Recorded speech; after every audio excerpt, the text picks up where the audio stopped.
बुझ्छन् त कोही जिजेसलाई कोही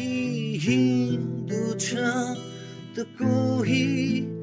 मुसलमान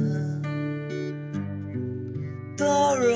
त्यो आस्थाको पछि कोही छैन जसले यिनीहरूलाई बनाए ईश्वरको पछि कोही छैन जसले निस्वार्थलाई जन्माए सोधन मलाई